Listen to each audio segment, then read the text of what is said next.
All right, so here we go. We're going to tong an older bottle of Frog's Leap Cabernet. It's actually vintage 1984. It came from my dad's cellar, was in my cellar for a prolonged period of time. And now it's a special day. We're opening it. So I use a pretty traditional camp stove to sort of heat up the tongs. So pretty much I'm just getting the end of the tongs into the fire to get them as hot as possible. Quick note about port tongs. Yeah, not the easiest things to find to buy. I think mine came from Portugal. I was also given a set from a dear friend, so I have a couple sets. But yeah, you can find them out there. It might take a little while for them to show up to your house, but yeah.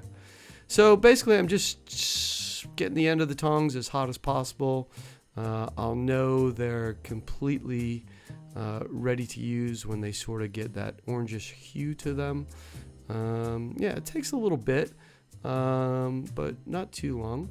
I like this pair of tongs because you can see the circle where I'm heating is a little bit thinner metal.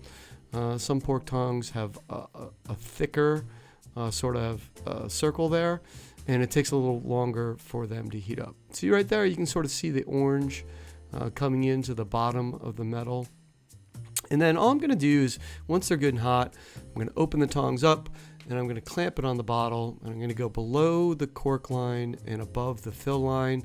Obviously below the cork line because you want to cut the complete cork out, and above the fill line because if you go below the fill line and you take the top off, wine will come out, and that is not fun whatsoever. So yeah, just about there. You can see the orange. I like them good and hot.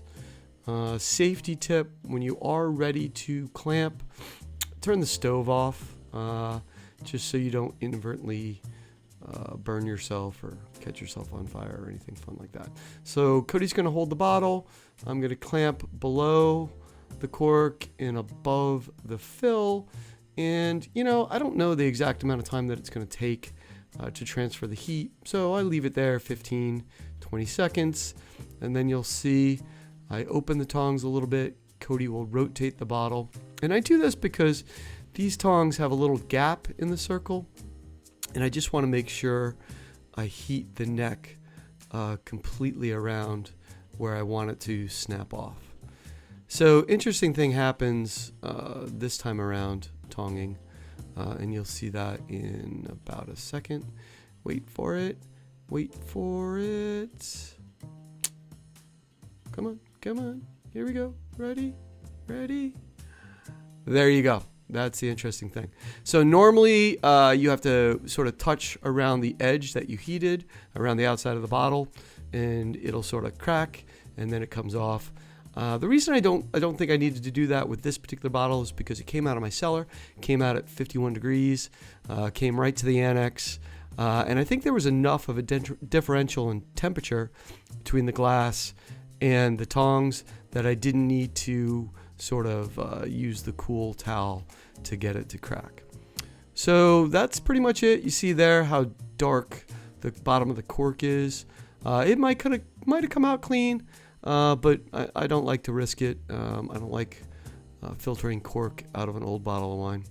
So that's it. We're going to use a funnel with a strainer and decant, and then we're going to try the wine and see how it held up for the 30 plus years in the bottle.